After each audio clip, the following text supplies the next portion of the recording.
ሁለት ነገር ላንሳ ከዚህ ጋር በተያያዘ አንሙት። አንደኛው የሚከዳው ሰራዊት ቁጥር እንግዲህ በጣም ከወትሮ በጣም የተለየ ነው። በነገራችን ላይ አድማጭ ተመልካቾቻችን it's just ሌላ አይነት ዌቭ ነው አሁን የገጠመ ያለው የሚለውን ነገር ያዙልን። ሌላው ዛሬ የወጡ የውስጥ መረጃዎች የሚያሳዩት በቀደም ማንችሎትን ጠቅሳ አንሙት ከ60 ሺህ በላይ ሰራዊት ባለፉት 3 አመታት ካገዛዙ በተለያየ መንገድ ግማሹ ጠፍቶ ግማሹ ተማርኮ 3 አመታት አይደለም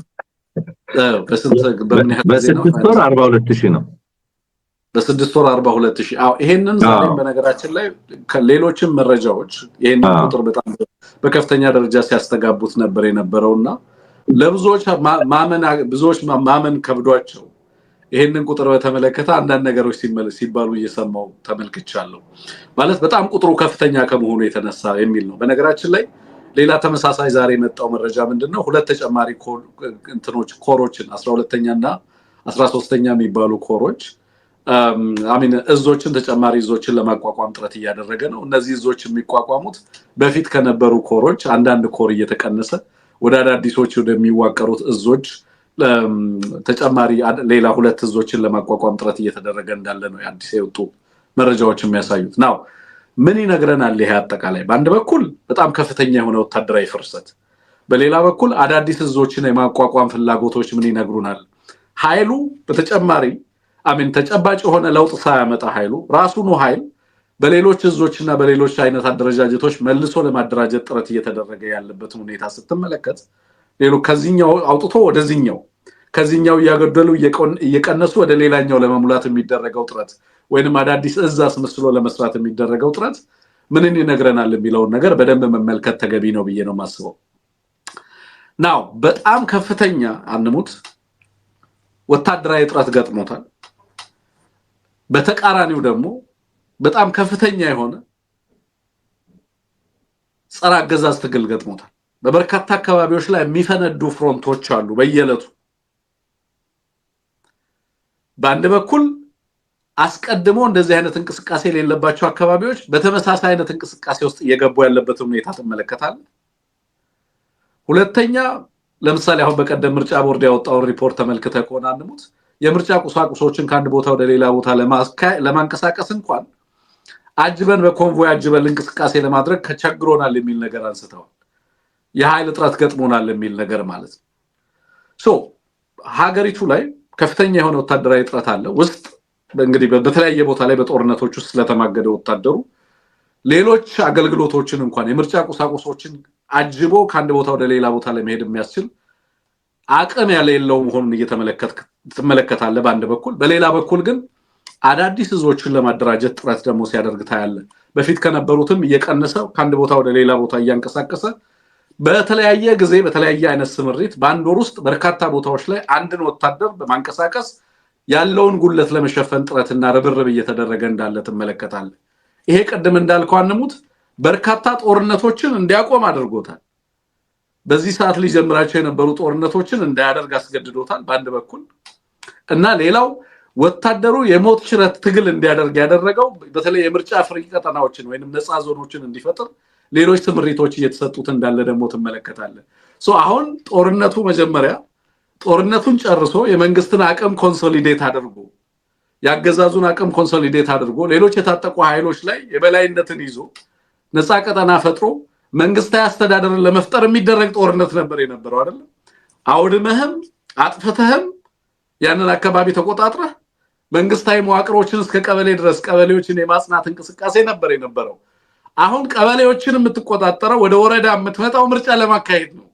ወረዳዎችን መቆጣጠር የሚለው አስቀድሞ እና መንግስታዊ ተቋማትን ስሬ የእግሬ መትከል ስራ የሚሉት እነሱ እሱን ስራ ተተውታል። እሱን ፕሮጀክት ተተውታል። በፍጹም አቺቭ የሚደረግ አይደለም ወይንም የሚተገበር አይደለም።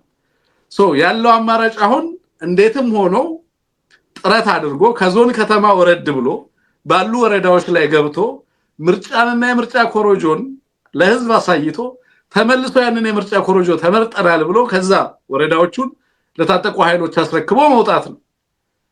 ሙሉ ለሙሉ አላማውን ቀይሯል ማለት ነው። አሁን ትግሉ ህግ አስከብራለሁ ብሎ ነበር የገባው። ይርመንበር አንሙት ህግ አስከብራለሁ ብሎ ገባ። ከዛ በኋላ ሙሉ ለሙሉ አቅሙን ተነጠቀ እንደውም ያለውን መንግስታዊ መዋቅር እንዲያጣ ተደረገ ሙሉ አካሉን አጣ መራመድ የማይችል አገዛዝ ሆነ ህግ ማስከበር አይደለም የቀበሌና የወረዳ መዋቅሮችን መቆጣጠር የማይችልበት ሁኔታ ተፈጠረ በዞን የተንጠለጠለ በክልል የተንጠለጠለ በሄሊኮፕተር የሚንቀሳቀስ አገዛዝ ሆነ በጣም ኤክስፔንሲቭ ነው በነገራችን ላይ አንሙት በሄሊኮፕተር እየተንቀሳቀሱ ማስተዳደር ከባህር ዳር ጎንደር በሄሊኮፕተር እየተከደ በፍጹም ሀገርን ማስተዳደር ቀጠናን መቆጣጠር ክልልን መምራት የሚቻልበት እድል የለም ናው በአውሮፕላን በሄሊኮፕተር ተንቀሳቅሶ መቆጣጠር ባይቻልበት ሁኔታ እየተፈጠረ ነው ሄደው አንዳንድ ወረዳዎችን አንዳንድ ዞኖችን መቆጣጠር የማይችሉባቸው ሁኔታዎች ተፈጠሩ አሁን ግን ሌላ አስገዳጅ ሁኔታ መጣባቸው የመጀመሪያ የህግ ማስከበሩን ሚሽን ሳያጠናቅቁ ምርጫው መጣ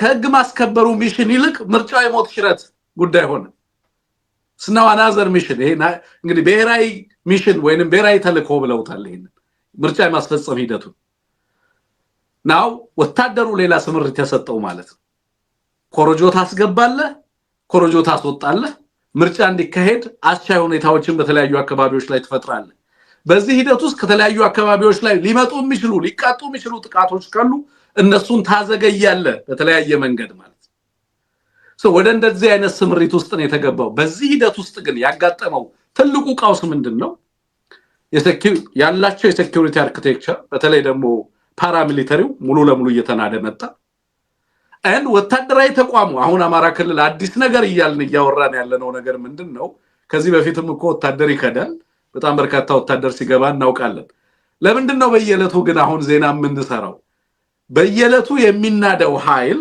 ኮር ወታደራዊ ሰንሰለቱ አካል ነው መጠነ ሰፊ መክዳት ነው ያጋጠመ ያለው ሳይዋጋ ነው እየፈረሰ ያለው አሁን አንሙት 25 ምርኮኞችን ለማግኘት ይደረጉ የነበሩ ወታደራዊ ኦፕሬሽኖችን ታስታውሳለህ በፋኖች በኩል 25 ምርኮኞችን መያዝ ይቻላል ትልቅ መጠነ ሰፊ ግን ኦፕሬሽን ይሰራል አሁን 25 ወታደሮች ከናዛዣቸው የሚመጡት ያለ ኦፕሬሽን ሆኗል ያወራን ያለነው ነገር ገብቷችሁ ከሆነ ስለተለየ ወታደራዊ ምዕራፍ ነው ያወራን ያለነው ሚሊተሪ ኦፕሬሽን ወይም ወታደራዊ ኦፕሬሽን በተለየ መንገድ ወታደሩ እየተናደ የመጣበትን ሁኔታ እየተመለከትን ያለነው ይሄ በአንድ በኩል የኃይል ስምሪቱን አለመረጋጋት ይነግረናል በሌላ በኩል አገዛዙ ተጨማሪ ዞችን ለማቋቋም የገባበት አጣብቂኝ በራሱ አገዛዙ አሁን ያለበትን ሁኔታ ይነግረናል የሚል ነው አንሙት ኢትዮጵያ ለምን 4 እና 5 እዝ ላይ ተወስና ለረጅም ጊዜ እንደቆየች ታውቃለህ ለምን በርካታ ዞችን መፍጠር በራሱ እጅግ አደገኛ ጉዳይ እንደሆነ በብዙ ሀገራት ታውቃለህ ወታደራዊ ስምሪት እና ወታደራዊ አቅም በአብይ አህመድ ዘንድ በየለቱ የሚፈለፈል ጉዳይ ሆኗል ለእያንዳንዱ ወረዳ አንዳንድ እዝ እስከማቋቋም እየተካሄደ ነው ያለው ይሄ በሀገሪቱ ውስጥ ያለውን ፖለቲካ ሁኔታ በተመለከተ በሀገሪቱ ውስጥ ሁኔታ ያለውን የጸጥታና የሰላም ሁኔታም ይነግራል የሀገሪቷንም ቀጣይ ጣፈንታ ምን ሊሆን እንደሚችል ይነግራል በነገራችን አልገባውም እንጂ እነዚህ የሚያቋቁማቸው ወታደራዊ እዞች በየለቱ እየፈበረካቸው የሚያድራቸው ወታደራዊ እዞች በጨመሩ ቁጥር በመንግስታዊ አስተዳደር ላይ አሁን ላለው ብቻ አይደለም በቀጣይም ለሚመጣው ይሄ ኃይል ካልፈረሰ በስተቀር በሀገሪቱ ውስጥ በሚኖረው ህግና ህገ መንግስታዊ ላይ ይዞት የሚመጣው መዘዝ ምንም የታሰበበት ጉዳይ አይደለም ምንም አሁን ያዙትን ጦርነት እስካሸነፈላቸው ድረስ ብቻ ነው በየለቱ እዝ ሲፈለፍሉ ያድራሉ ግን በሀገር ላይ በመንግስት ላይ በህዝብ ላይ ይዞም ይመጣቸውን አደጋዎች በዛ ልክ ያሰላ እንዳልሆነ ተመለከታለ ማለት ነው ኤኒዌይ እነዚህ አገዛዙ አጠቃላይ ያለበትን ወታደራዊ ቁመና እንድንረዳ የሚያደርጉ መሆናቸውን ልናነሳ እንችላለን ከዚህ ውጪ እንግዲህ ሌላኛው መናነሳው ጉዳይ ነዳጅን በተመለከተ በተለይ አገዛዙ ወታደሮች ነዳጅን በተመለከተ ቀጥታ ጀነራሎቹ የነዳጅ ንግድ ነዳጅ ስመግሊንግ ላይ እየተሰማሩ እንዳሉ ነው እየሰማን ያለነው በበርካታ አካባቢዎች ላይ ከዚህ ጋር ተያይዞ የነዳጅ ዋጋንን በተመለከተ እየወጣ ያለ ነገር አለ በዚህ ላይ ሐሳብ ብታክልልን ደስ ይለኛል አንሙት በተለይ ከነዳጅ ጋር በተያያዘ ዓለም አቀፍ ገበያው የመካከለኛው ምስራቅ ሁኔታ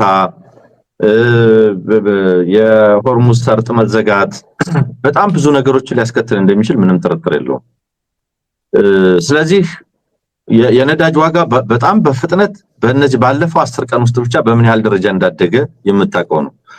ነዳጅ ደግሞ ከፍተኛ ውጭ ምንዛሬ የሚጠይቅ ምርት ነው። በኢትዮጵያ ሁኔታ ከፍተኛ የነዳጅ እጥረት አለ። ያገዛዝ ድጎማ አንስቻለሁ ይላል፣ ብዙ ነገር ይላል።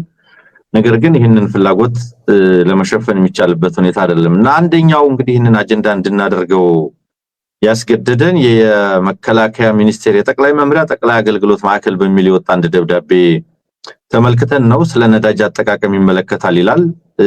እንግዲህ ያለንን ነዳጅ በቁጠባ በመጠቀም እየታየ ያለው የነዳጅ እጥረት ተቋሙ ስራ እንዳይስተጓጎል ከፍተኛ ጥንቃቄ ማድረግ ያስፈልጋል በሚል የተጻፈ ነው። ከዚህ በፊት በነበረው ስታንዳርድ መሰረት መሄድ የማንችል መሆኑን ሁሉም ክፍሎች መገንዘብ ያስፈልጋል። ምክንያቱም ወቅታዊ ሁኔታ ግንዛቤ ውስጥ ማስገባት ተገቢ ስለሆነ ወቅታዊ ሁኔታ ማለት ምን ማለት እንደሆነ መገመት ይቻላል።